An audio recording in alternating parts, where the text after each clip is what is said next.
చాలు. భోక్తా భోగ్యం ప్రేరితారంచ మత్వా జుష్టః తతః తేన అమృతత్వం ఏతి అంటుంది ఉపనిషత్.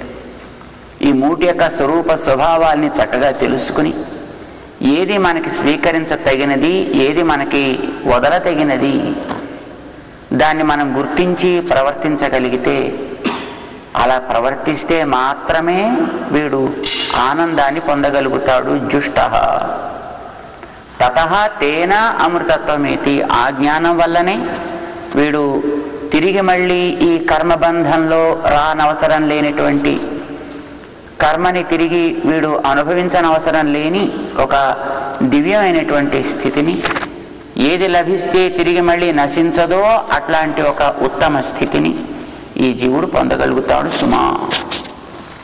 ఇది ఎలా ఉంటుంది అనేది మనకి వేదం చెబితేనే తెలియాలి. అంటే మూటి గురించి మనకి వేదమే చెప్పాలి. ఇందులో మనకి ప్రకృతి అనేది మనకు కనిపిస్తూ ఉండేది, ఇంద్రియాలకి గోచరించేది అనంట. జీవుడు గోచరించడు, బ్రహ్మ గోచరించడు. కనిపించేటటువంటి ప్రకృతి కూడా దీని యొక్క లక్షణాలు ఏమిటి అనేది మనకి, ఏది మన ఇంద్రియాలతో గోచరిస్తున్నామో అంత మాత్రమే కాదు, ఇంకా దీనికి అతీతంగా ఎంతో ఉంది ఈ ప్రకృతికి. అందుచేత ప్రకృతి గురించైనా మనకి వేదమే చెప్పాలి, జీవుడు గురించైనా వేదమే చెప్పాలి, దేవుడి గురించైనా వేదమే చెప్పాలి. వేదాన్ని మనం ప్రమాణం అని అంటాం. చేత ఆ ప్రమాణం చేత మనం ఈ మూటి యొక్క స్వరూప స్వభావాల్ని స్పష్టంగా తెలుసుకోవాల్సి ఉంటుంది. అలాగే ఒక ప్రమాణంతో తెలిసేటటువంటి దాన్ని సత్యము అని అంటారు. ఇవి ఏవి కూడా నిష్ప్రయోజనంగా ఏర్పడ్డవి కాదు. వీటన్నిటికీ there is a purpose behind all these things. చేత ఏదో ఒక ప్రయోజనం కోసం ఇవన్నీ ఏర్పడి ఉన్నాయి కనుక వీటిని సత్యములు అని అంటారు. చేత ప్రకృతి సత్యం, జీవుడు సత్యం, దేవుడు సత్యం. ప్రకృతి నిత్యం, జీవుడు నిత్యం, దేవుడు నిత్యం. అయితే ఇందులో కొంచెం తేడాలు ఉన్నాయి. దేవుడు అనేవాడు అన్ని రకాలుగాను ఆయన ఏ మార్పు చెందకుండా నిత్యమై ఉంటాడు. జీవుడు అనేటటువంటి వాడు తన స్వరూపంలో ఎప్పుడూ మార్పు లేకుండా నిత్యమే అయి ఉంటాడు. కానీ వాడి స్వభావంలో మాత్రం ఇక్కడ కర్మకి వాడు బద్ధుడై ఉండేటప్పుడు మార్పులు వస్తూ ఉంటాయి స్వభావాల్లో. అంటే వీడికి ఉండేటటువంటి జ్ఞానం, వీడి స్వభావం అంటే ఈ జ్ఞానంలో సంకోచ వికాసాలు ఉంటాయి. ఈ జ్ఞానంలో రజస్సు తమస్సు కలిసి కాస్త అది కలుషితం అవుతూ ఉంటుంది. అది జ్ఞానానికి ఉంటుంది కనుక వీడి స్వభావంలో మార్పులు వస్తాయి కర్మబద్ధుడై ఉన్నంత వరకు. ప్రకృతి అని మూడవుతుంది, అది కూడా నిత్యమే. దానికి స్వరూపము మారుతూ ఉంటుంది, స్వభావాలు మారుతూ ఉంటాయి. ఇది కొన్నిటి యొక్క కలయిక. అవి మనకి ఈ ఛాందోగ్య సద్విద్య తేజస్సు, జలము, పృథివీ అంటే అన్నము అని మూటిని చెప్తుంది. ఇంకా కొన్ని ఉన్నాయి అని మనం గతంలో తెలుసుకున్నాం. అవి 5 అని అంటాం, వాయువు ఆకాశాలు కలిపి. ఇంకా మరో 2 కలుపుకుంటే 7 అంటారు. మొత్తానికి వీటి కలయికగా ఏర్పడ్డది ఈ ప్రకృతి అంతా. ఈ ప్రకృతి ఎప్పుడూ ఉంటుంది. అయితే ఇది ఎప్పుడూ ఉండడం అంటే ఇది ప్రవాహతో నిత్యము అని, నదిలో ఉండేటటువంటి నీటిలాగా ఈ ప్రకృతి కూడా సాగుతూ ఉంటుంది. నీరు ఎప్పుడూ నదిలో కనిపిస్తూ ఉంటుంది మనకి, కానీ ఆ నీరే ఉండదు. ఒక క్షణంలో మనం చూసినటువంటి నీరు ప్రవహిస్తూ ఉండడం చేత వెళ్ళిపోతూ ఉంటుంది. ఆ నీటితోటి సజాతీయమైనటువంటి నీరు మళ్ళీ అక్కడ మనకి కనిపిస్తూనే ఉంటుంది. చేత నీరు అనేటటువంటి జలత్వేన ఎప్పుడు ఉంటుంది, కానీ ఆ నీరే ఉంటుంది అనేది లేదు. దీన్ని ప్రవాహతో నిత్యము అని అంటారు. ఈ కనిపించే ప్రకృతిలో ఇవన్నీ అలాంటివే. ఇవన్నీ కూడా ప్రవాహతో నిత్యాలే. ఈ చెట్లే ఉండవు, ఈ పుట్టలే ఉండవు, ఈ గట్టులే ఉండవు, ఈ కొండలే ఉండవు, ఈ నీళ్లే ఉండవు, ఈ గాలి ఉండదు. వాటి వల్ల ఏర్పడ్డవే ఇప్పుడు ఈ శరీరాలన్నీ కూడా. ఇవి కూడా ఇలానే ఉండవు. ఈ ప్రకృతి ద్రవ్యాలు ఎలా అయితే అవి మారుతూ ఉంటాయో, అంటే ఒక చెట్టు పోయి మరో చెట్టు వస్తూ ఉంటుంది, ఒక పుట్ట పోయి మరో పుట్ట వస్తుంది, ఒక గట్టు పోయి మరో గట్టు వస్తుంది. ఇవి ఎట్లాగైతే నిరంతరము స్వరూపాలు స్వభావాలు కూడా మార్చుకుంటూ ఉంటాయో, వీటి వల్ల తయారయ్యేవి ఈ ప్రాణులన్నిటి యొక్క శరీరాలు కనుక ఇవి కూడా వాటిని అనుసరించే క్రమంగా మార్పులు చెందుతూ ఉంటాయి. కానీ ఈ శరీరాలు కూడా మార్పులు చెందుతూ ఎప్పుడూ ఉంటాయి. జీవుల యొక్క కర్మ కోసం ఇవి ఏర్పడ్డాయి అనేది మనం గుర్తించుకోవాల్సి ఉంటుంది. స్వభావాలు మారడం అంటే చూడండి, చెట్టులో ఒక కాయ కాసింది, అది చిన్న పిండిగా ఉండేటప్పుడు దాని రూపం వేరు, రంగు వేరు, ఆకృతి వేరు. అది కొంచెం చిన్న పిండి నుంచి చిన్న కాయగా మారితే దాని రుచి వేరు, దాని రంగు వేరు, దాని రూపం వేరు. ఇంకొంచెం పెరిగి పెద్దదైనప్పుడు అది మంచి కాయగా అయితే దాని యొక్క రుచి వేరు, దాని రంగు వేరు, దాని రూపు వేరు. ఇంకా బాగా పెరిగి పెద్దదైన పండు అయితే అప్పుడు దాని యొక్క ఆకృతి వేరు, దాని రుచి వేరు, దాని రంగు వేరు మారుతున్నాయి. కానీ మనం ఆ కాయో పిండో పీపో లేకపోతే పండో ఇలా అనడానికి ఆస్కారం కలిగించినటువంటి మామిడితనం కలిగినటువంటి ఆ ద్రవ్యం ఏదో అది ఇన్ని రూపాలు మార్చుకుంటున్నా అది ఎప్పుడు ఉంటుంది. ఒకచోట ఉండకపోయినా విడివిడిగానే అక్కడక్కడక్కడ అవి చేరి ఉంటాయి. ద్రవ్యాలు ఎప్పుడు కూడా నశించిపోవు, అవి ఎప్పుడు ఉంటాయి అని అర్థం అన్నమాట. ఇలాగా ప్రవాహతో ప్రకృతి నిత్యమే, స్వరూపత జీవుడు నిత్యమే, స్వరూప స్వభావాల చేత పరమాత్మ నిత్యమే. మొత్తానికి ఇవేవి కూడా అనిత్యములు కావు. ప్రమాణాల వల్లే తెలుసుకోదగినవే తప్ప మరొక రకంగా కాదు. అంతేకాక ఇవి ఒక ప్రయోజనం కోసం ఏర్పడ్డవి కనుక ఇవి వ్యర్థములు కావు. అంచేది వీటిని సత్యములు అంటారు. అర్థాత్ ఈ కనిపించేటటువంటి కనిపించనటువంటి ఈ ప్రపంచం అంతా నిత్యము సత్యము కూడా. ఇదేది అనిత్యము కాదు, ఇదేది అసత్యము కాదు, అన్నీ యథార్థములే. అంటే అది యథార్థం సర్వం విజ్ఞానం అంటుంది మనకి వేదాంత శాస్త్రం.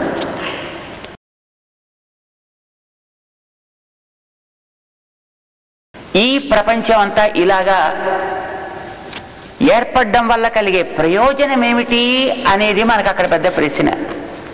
ఈ ప్రయోజనం అనేది మనం బాగుపడడం కోసం, జీవులు బాగుపడడం కోసం. ఈ ప్రకృతికి జ్ఞానం అనేది ఉండదు, అనుభవం అనేది కూడా దానికి ఉండదు. అది అచేతనం. అంటే దాంట్లో చిత్ శక్తి అనేటటువంటిది ఏమీ ఉండదు. అంటే దానికి అచేతనం అని పేరు పెట్టారు.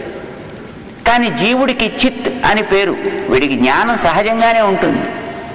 నిప్పుకి కాల్చే శక్తి, ఉప్పుకి ఆ ఉప్పదనం ఎట్లాగైతే సహజంగానే ఉంటాయో అలాగే జీవుడికి జ్ఞానం అనేటటువంటిది కూడా సహజంగానే ఉంటుంది. ఈ సహజంగా ఉండేటటువంటి జ్ఞానం ఈ ప్రకృతికి తగులుకోవడం వల్ల కర్మాధీనం అయింది.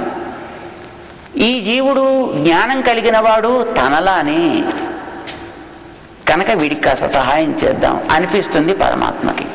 పరమాత్మ సహజమైనటువంటి జ్ఞానం ఉన్నవాడు, స్వాభావికి జ్ఞాన బల క్రియాచ అని ఆయనకి జ్ఞానము శక్తి మొదలైనటువంటి కళ్యాణ గుణాలన్నీ సహజంగానే ఉంటాయి, ఎవడు ఇవ్వక్కర్లేకుండా. జీవుడికి కూడా జ్ఞానం సహజంగానే ఉంటుంది. తేడా జీవుడికి దేవుడికి వారి యొక్క స్వరూపంలో. ఈ జీవుడు అనేవాడు కేవలం అణువు, అంటే చాలా సూక్ష్మాతి సూక్ష్మమైన వాడు అన్నమాట. అణువు అంటే మనం గతంలో ఒకసారి చెప్పుకున్నాం. మామూలుగా మనకి సైన్స్లో చదువుకునేటటువంటి యాటమ్ కాదు అణువు అంటే. దానికి మనవాళ్ళు యాటమ్ అని అణువు అని పేరు పెట్టుకున్నారు. మనకి శాస్త్రంలో అణువు అంటే అన్నిటికంటే అతి సూక్ష్మము అతి చిన్నది అయినటువంటి ఆ భాగం ఏదో దానిని అణువు అంటారు. జీవుడు ఇంక అంతకంటే చిన్నదనేది లేని అంత సైజు జీవుడిది కనుక వాడిని అణువు అని అన్నారు. కానీ వీడికి ఉండేటటువంటి జ్ఞానశక్తి మాత్రం చాలా అద్భుతమైనటువంటిది, గొప్పది. అలా ఉంటుందా అని అడగకూడదు. ఎందుకంటే మనకు ఉంటుందా అంటే ప్రకృతి ఏదో దాంతో మనం కంపేర్ చేసి చూపించాలి. ఎగ్జాంపుల్ ఏదో ఇస్తే కానీ మేము నమ్మమని అంటారు. ఎగ్జాంపుల్గా మనం ఇవ్వదగింది కేవలం ప్రకృతే. అయితే జీవుడు ప్రకృతి కంటే విలక్షణుడు కనుక ప్రకృతితోటి మనం ఉదాహరణగా చూపించి పోల్చడానికి అవకాశం ఉండదు. కనుక మనం వీటిని ఎగ్జాంపుల్స్గా తీసుకోవడం చేత కాదు, వీలు లేదు. అంచేత శాస్త్రం చెప్పినట్టే అక్కడ వాటిని మనం వినాలి. అయితే అస్సలు ఏదో లేకపోతే మనకి కొంచెం కుదరదు కనుక కాస్త అర్థం చేసుకోవడానికి ఒక మాదిరి ఉదాహరణగా మాత్రమే మనకి దీపము కాంతి, మణి దాని యొక్క ప్రభ, సూర్యుడు అతని యొక్క వెలుతురు, ఇలాంటి వాటిని దృష్టాంతంగా ఇస్తుంటారు. కానీ అవి 100% ఎగ్జాంపుల్స్గా ఇవ్వడానికి వీల్లేదు. ఎందుకంటే వాటికి అలా కాంతినివ్వడానికి వెనకాతల ముడి సరుకు కొంత ఉంటేనే అవి ఇస్తుంటే, లేకపోతే అవి ఇవ్వడం మానేస్తాయి. దీపానికి ఆయిల్ ఉండాలి, మణికి లోపల ప్రభ ఉండాలి, సూర్యుడికి వెనకాతల ఏముంటుందో ఆ ఎలిమెంట్స్, ఆ ఫ్యూయల్ కింద, ఇంధనం కింద ఉండేవి ఏమిటో మనకి తెలియదు.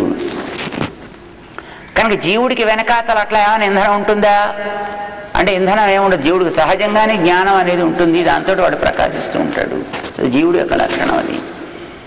ఇలాగా జ్ఞానం కలిగి ఉండేటటువంటి జీవుడు అణువై ఉండి వాడు పాపం ప్రకృతికి తగులుకుంటున్నాడు కనుక, ప్రకృతి అచేతనమయ్యి కూడా దానికి పరవశులవుతున్నాడు కనుక వాడిని కాస్త ఈ ప్రకృతి బంధంలోంచి బయటికి తేగలిగితే వాడు తన సహజమైనటువంటి ఆనందాన్ని ఎప్పుడు పొందుతాడే అని కేవల జాలి చేత భగవంతుడి వీడికి హెల్ప్ చేయడానికి ప్రారంభిస్తాడు, సహాయపడటానికి ఆరంభం చేస్తాడు.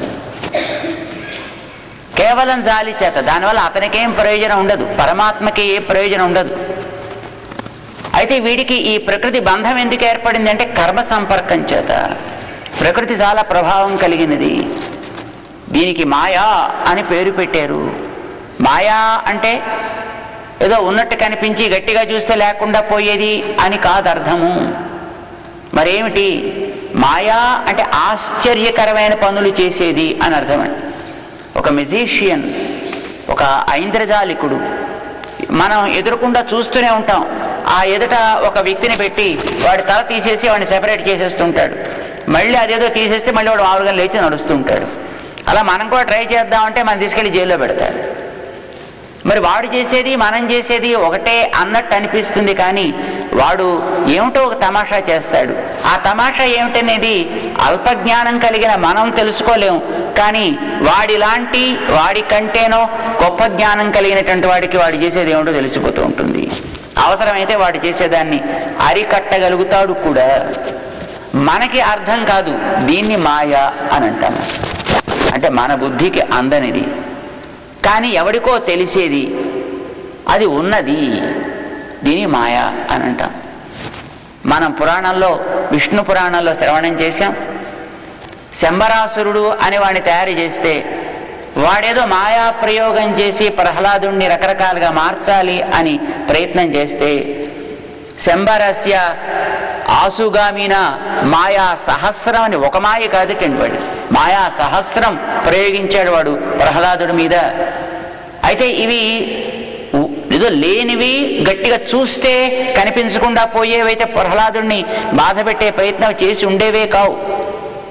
అంతేకాదు అవన్నీ కూడా అట్లాగా ప్రహ్లాదుడిని ఏదో చెయ్యాలి అని ఉద్యమించినప్పుడు భగవంతుడి యొక్క శ్రీ సుదర్శనం అనే చక్రం వాటన్నిటిని కూడా ఛేదించి పారవేసేసింది. అనంటే అవి ఉన్నవైతేనే కదా ఛేదించేది, లేని వాటిని ఛేదించడం ఏమిటి? అవన్నీ కూడా ఒకసారి ముక్కలై మొత్తం అవన్నీ కూడా పోయాయి ప్రహ్లాదుడు మీ దగ్గర నుంచి దూరంగా ఉన్నవి. లేదా మాయా అంటే ఆశ్చర్యకరమైనటువంటి శక్తి, ఆశ్చర్యకరమైనటువంటి జ్ఞానంతో చేసేటటువంటి పనులు అన్నమాట. అది మనం ప్రకృతిలో చూస్తున్నాం. ఇంత గింజ వేస్తే అంత చెట్టు వస్తుంది. కాసిన నీళ్లు మనం ఇలా చేతిలో జారితే కింద పడిపోతున్నాయి. కొన్ని cusecs and cusecs of water పైన మేఘాల కింద ఆకాశం తేలుతూ ఉంటుంది. ఇది ఆశ్చర్యం కదూ. ప్రకృతిలో జరిగే ప్రతి చర్య ఆశ్చర్యకరమే.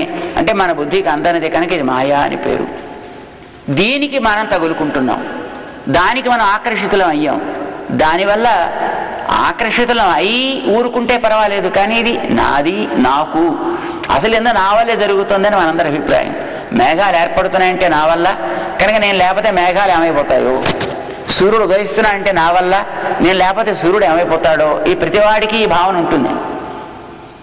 శ్రీకృష్ణుడు గోవర్ధన పర్వతాన్ని ఎత్తినప్పుడు పట్టుకున్నది ఆయనే అయినా పాపం కింద చేరిన ప్రతివాడు తన కర్రని మోపెట్టి నా కర్ర వల్లే అసలు ఈ కొండంతా ఆగింది సుమా అని వాళ్ళు వ్యర్థమైనటువంటి అహంకారాన్ని పొందినట్టుగా ఈ ప్రపంచంలో బతికే ప్రతివాడికి, చిన్నవాడికి చిన్నది, పెద్దవాడికి పెద్దది, ఎంతవాడికి అంతంత గర్వం, అహంకారం. నా వల్లనే మొత్తం ఈ ప్రపంచం అంతా నిలబడుతోంది, నేనే మొత్తం ఈ ప్రపంచపు నడకను సాగింపజేస్తున్నాను, నేను లేకపోతే ఇదంతా ఏదో అయిపోతుంది, కనుక నేనే దీన్ని ఉద్ధరించేస్తా అని ప్రతివాడు ఉద్ధరించడానికి దిగేవాడే. కానీ నడిపేవాడెవడు, నిలబెట్టేవాడెవడు దీని అంతటిని? అక్కడ మనం గోవర్ధన పర్వతానికి కింద కృష్ణుడిలాగా దీనికంతటికీ మనకు కనిపించకుండా వెనకాతలు నడిపి నిలబెట్టేటటువంటి సత్శబ్దవాచ్యుడైనటువంటి ఆదేశ అనే పేరు కలిగినటువంటి ఆ పరబ్రహ్మ తత్వం ఒకటి ఉంది. అది వీడినందరినీ నిలబెడుతోంది, నడిపిస్తోంది కూడాను. ఎందుకు నడిపిస్తోందంటే పాపం వీడి కర్మ నుంచి వీడు బయటపడితే బాగుండు, ఈ అహంకారంలోంచి వీడు బయటపడితే బాగుండు, వీడు నా అంతవాడైపోతాడు, హాయిగా మళ్ళీ ఇంకోసారి తగులుకోకుండా వీడు సుఖపడతాడు. మనం బాధపడుతున్నాం అనే విషయం మనకి తెలియదు కదండి, మనం సుఖంగానే ఉన్నామని మనం అందరం అనుకుంటున్నాం. ఎముకని కొరుకుతూ వచ్చేటటువంటి రక్తాన్ని ఆ ఎముకలోంచి వస్తోంది అనుకుని తినే కుక్కలాగా అని అంటూ ఉంటారు మనకి నీతి శతకంలో. ఈ ప్రకృతితోటి మనం సుఖంగా అనుభవిస్తున్నాం, బ్రతుకుతున్నాం అని అనుకుంటూ దీంతో మరింత కర్మని చేర్చుకుంటూ మనం ఇందులో మన స్వరూపాన్ని మరిచిపోయి దుఃఖాలు పాలవుతున్నాం. ఇది మనకి తెలియదు, వాడికి తెలుసును. మురికిలో పొర్లుతూ ఉండేటటువంటి ఒక పందినో ఒక మరొక జంతువునో చూసినటువంటి పైనుండే మనకి తెలుస్తుంది, అరెరే ఇదేమిటి పాపం ఇలా ఉంది అని దాన్ని శుద్ధి చేసే ప్రయత్నం మనం చేస్తామే. అట్లాగా మనని ఇక్కడి నుంచి ఇందులోంచి ఈ కర్మలోంచి బయటికి తేవాలి, మనని బాగు చేయాలి, మన స్వరూపం మనం పొందేట్టు చేయాలి, మనం హాయిగా ఉండగలిగే శాంతముగా ఆనందముగా ఉండగలిగేటట్టు చెయ్యాలి. ఎలా చెయ్యాలి అనేది భగవంతుడి యొక్క చింతన, దానికోసం ఆయన చేసే ప్రయత్నాలు రకరకాలు. ఈ జగత్తంతటినీ అచేతనాలన్నీ ఇలా పరిణమింపజేసింది ఆయనే, దానికోసమని, మన కోసమని. నిజానికి ఈ ప్రకృతి నన్ను ఇలా తయారు చేయండి అని అది అడగలే, ఈ చెట్లు వేయండి అని కానీ, లేకపోతే నీళ్ళని బాగు చేయండి అని కానీ, ఈ నేలని వినియోగించండి అని కానీ ప్రకృతి అడగలేదు. మట్టి అడగలేదు, నీరు అడగలేదు, నిప్పు అడగలేదు నన్ను ఇలా చేయండి అని. కానీ దీనికి ఒక రూపాన్ని కల్పించాడు, సృష్టి చేశాడు, అందులో తాను ప్రవేశించాడు, దాన్ని రకరకాలుగా పరిణమింపజేశాడు, 3 రకాలుగా మొత్తం దీని అంతటినీ సంస్కరించాడు. చూడండి, పరమాత్మ ఈ అచేతన సృష్టిని అంతటినీ కూడా పరమాత్మే చేశాడు కదా. కనుక దీనికి ఒక రూపకల్పన, దాని లోపల తాను ప్రవేశించి రకరకాల పేర్లు, ఇది చెట్టు, ఇది ఆకు, ఇది కొమ్మ, ఇది చిగురు, ఇది పువ్వు, ఇది రేఖ, ఇది కాయ, ఇది పరాగము, ఇది పుప్పొడి, ఎన్ని రకరకాల పేర్లు వీటికి వచ్చేట్టు చేశాడండి. ఇవేవి అవి అడిగితే చేయలే, ఈ అందాలన్నీ అవి కోరితే వాటికి ఇవ్వలేదు. వీటన్నిటిని ఇచ్చినవాడున్నాడు, అది వెనకాతలుండే పరమాత్మే. దానికోసం ఇవ్వలేదు, మన కోసం ఇచ్చాడండి. నిజానికి మన కోసం కూడా కాదండి, జీవుడికి ఏం అక్కర్లేదు. తినే తిండి కానీ, తాగే నీరు కానీ, మరొకటి కానీ నిజానికి జీవుడికి ఉపయోగపడేవి ఏం కాదండి, ఇవన్నీ శరీరానికి ఉపయోగపడేవి. మన ఆహారం తింటున్నాం అంటే మన కోసం కాదు, శరీరం కోసం తింటున్నాం. కారణం ఏంటి? ఈ శరీరాలనేవి ఈ పంచభూతాలతోటే లేదా ఈ త్రిభూతములతోటి త్రివృత్కృతాలయ్యే తయారయ్యాయి కనుక ఇవి వాటినే తింటాయి. గుణేషు వర్తంతే అని 3వ అధ్యాయంలో భగవంతుడు చెప్పినట్టుగా ఈ మట్టినే ఆహారం తీసుకుంటుంది, నీరు నీటిని తీసుకుంటుంది, తేజస్సుని తీసుకుంటుంది, గాలిని, ఆకాశాన్ని తీసుకుంటూ ఉంటాయి. ఇందులో ఏవేవి ఇలా తయారయ్యాయో అవి వాటినే మళ్ళీ ఇక్కడికి రీఫిల్ చేసుకుంటూ ఉంటాయి. అయితే ఈ రీఫిల్ చేసుకోవడానికి వెనకాతలుండే జీవుడు కారణం. జీవుడు ఉన్నాడు కనుక వీడికి ఈ రకమైన ప్రవృత్తి సాగింది. ఇవి మళ్ళీ ఆహారం తినడం దగ్గర నుంచి ఆరంభం చేసే నీరు తాగడం కానీ, తేజస్సును స్వీకరించడం కానీ ఇవన్నీ అయ్యాయి. దేనికోసం? శరీరాలు ఇవ్వడం దేనికోసం? కర్మ తొలగించడం కోసం. జీవుడి మీద ఉండేటటువంటి కర్మ భారాలు ఎప్పటి నుంచి వచ్చిందో మనకి తెలియదండి, అనాది అని చెప్పారు దీన్ని. దీనికి ఆరంభం ఏదో ఇన్నో సంవత్సరం, ఇన్నో శతాబ్ది అనేటటువంటి చెప్పడానికి వీల్లేదు. ఇది కొన్ని కోట్ల సంవత్సరాలకి పూర్వమే, ఎప్పటి నుంచో, సంవత్సరాలు కాదని కోట్ల యుగాలకి పూర్వమే. కోటానుకోట్ల యుగాలు కూడా కాదు, యుగం అంటే కూడా చాలా తక్కువే కాలం, కల్పాలకి పూర్వం నుంచి ఈ సృష్టి ఈ రకంగా సాగుతూనే ఉంది. జీవులు ఇలా కర్మని తమ మీద చేర్చుకుంటూనే ఉన్నారు. ఈ చేర్చుకునేటటువంటి కర్మిష్ఠులైనటువంటి వీళ్ళందరినీ కర్మలోంచి బయటికి తీయాలి కనుక, వీడు శరీరధారులు కర్మను పొందాలి కనుక మంచి శరీరాలు ఇద్దాం, ఆ శరీరాలను మంచిగా వాడుకోగలిగేటట్టు చేద్దామని శరీరాలు ఇచ్చాడు. అంటే ప్రకృతిని రకరకాలుగా పరిణమింపచేసి అది వీడికి శరీరంగా ఇచ్చి, ఈ శరీర పోషణ కోసం ఆ ప్రకృతిని మళ్ళీ వీడికి అనుభవయోగ్యమైనటువంటి వస్తువులుగా, భోగ్య వస్తువులుగా తానే తయారు చేసి అప్పుడు ఈ జీవుణ్ణి ఎలాగైనా బాగు చేద్దాం. వీడికి తెలియాలి కదా ఇదేమిటి అనేది. ఇలా తెలియచేయడం కోసం వీళ్ళకి మళ్ళీ శరీరంతో కొంతసేపు పనిచేసిన తర్వాత మళ్ళీ వీడికి కాస్త అలుపు కలిగితే దానికి కాస్త విశ్రమింపచేసినట్లుగా జీవుణ్ణి కూడా కాసేపు విశ్రమింపచేసే వ్యాజంతో అసలు వీడి ఈ పనులు కర్మ తొలగించుకోవడం ఎందుకోసం చేయాలో వీడికి తెలియచేద్దాము. ఇప్పుడు ఏదైనా మనకు కొంత శాంపిల్ తెలిస్తే కదండి దాంట్లో మనం ప్రవృత్తి అనేటువంటి సాగించేది. ఇప్పుడు రాబోయే సినిమా అంటూ మీకు దాంట్లో చిన్న చిన్న చిన్న చిన్న పీసెస్ ఏమంటారు వాటిని, ఏదో చిన్న చిన్న క్రోమోస్ ఏవో చూపిస్తే అరే ఇంత బాగుంటుందా, ఓ ఇలా ఉంటుందా, ఓ ఇంత కలిగించేటటువంటి అనుభవాలు ఎదురైతే దానివల్ల పాపాలు పోతాయి. మొత్తానికి పాపాలు పుణ్యాలు అనేవి రెండూ నీకు బంధకాలే. పుణ్యాలనేవి బంగారు సంఖ్యలాగా బంధకాలు, పాపాలనేవి ఇనప సంఖ్యలాగా బంధకాలు. బంధకం అనేది నీకు పూర్తిగా పోవాలి కనుక పుణ్యపాపాలు రెండూ కూడా విధూయ నిరంజన పరమం సామ్యం ఉపైతి అన్నట్టుగా ఇవి రెండు నువ్వు తొలగించుకుంటే హాయిగా నా అంతవాడి అవుతావా కనుక రా నీకు తొలగింపజేస్తానని వీటన్నిటినీ పెట్టి మన వెనక మళ్ళీ తానుండి మన్ని నడిపిస్తూ ఇది చెయ్యి, ఇలా చెయ్యి, ఇది చేయకు, ఇలా చేయకు, ఇది చేస్తే నీకు ఇంకా అది పట్టుకుంటుంది కనుక దాంట్లో దూరంగా ఉండు, ఇలా చేసినట్లయితే ఉన్నవాటిని కూడా నువ్వు సులభంగా తొలగించేసుకోవచ్చు కనుక ఇది చేయి అంటూ చేయాల్సినవి మానాల్సినవి చేయాల్సినవి ఎట్లా చేయాలో వీటిని చెప్పే శాస్త్రాలు ఇచ్చి తన తోడుండి మన రోజు నడిపిస్తున్నాడు. ఎంత శ్రమ చూడండి. ఆయన ఒక జీవుణ్ణి కాదు కదండి, ఒక ప్రాణిని కాదు కదా, కోటానుకోట్ల జీవుళ్ళు, ఇన్ని రకాల ప్రాణుల్ని కూడా తాను వెనకాతలు ఉండి వాటిని నడిపించడానికి ప్రధాన కారణం కర్మ తొలగి నువ్వు నా అంతటి వాడివి కావాలా ఇది చెప్పటానికి. తాను వెనక ఉండి బాహిరమైనటువంటి ప్రపంచంలో కలిగే అనుభవాల ద్వారా వీడి కర్మను తొలగించే ప్రయత్నం చేసినట్లే స్వప్న కాలాన్ని కూడా నీకు వ్యర్థం చేయను, అప్పుడు కూడా నీలో కొన్ని కర్మలు తొలగించే ప్రయత్నం చేస్తా. అంటే కర్మల్లో ఎన్నిటిని ఎంతెంత త్వరగా ఎంతెంత వేగంగా వాటిని తొలగించేసి వీడిని బాగు చేద్దాం. అంటే ఏ సమయాన్ని కూడా ఆయన వ్యర్థం చేసుకోడు. Even speak of second I want to waste, I want to give some kind of benefit to you and see that you come out of this problem. అందుకోసం ఆయన స్వప్న స్థానాన్ని కూడా వీడి కర్మానుభవం కోసం ఒక స్థానంగా పరిణమింపచేసి సుషుప్తి స్థానాన్ని కూడా, అంటే సుషుప్తి అంటే గాఢ నిద్ర అని మనం అనుకున్నాం గతంలో, ఆ గాఢ నిద్రలో కూడా వీడిని తన దగ్గరికి తీసుకొచ్చి ఎంత ఆనందంగా. నిద్ర ఎవడైనా ఆనందంగా లేదని అంటాడండి? బతికున్నప్పుడైతే వీడికి ఒకనాడు సుఖం, ఒకనాడు దుఃఖం, ఒకనాడు అనుకూలం, ఒకసారి అననుకూలం, ఇలాంటి ఏమైనా జరుగుతాయి. కళల్లో కూడా ఒకసారి భయంకర కళలు, ఒకసారి పాజిటివ్ కళలు ఏమో ఇలాంటివి కూడా ఉంటే ఉండొచ్చు. కానీ గాఢ నిద్ర పట్టిందని నాకు ఇది అనుకూలం కాదు, ఇది నాకు ఆనందం కాదని ఎవడైనా అనగలడా? అది రావటం లేదు మొర్రో అని ఏడిచేవాళ్ళు ఉంటారు తప్ప అది వస్తే ఎంత ఆనందం, ఎంత హాయి. అందులోకి పెడితే మళ్ళీ బయటికి రాబుద్ధి కాదు కదండి.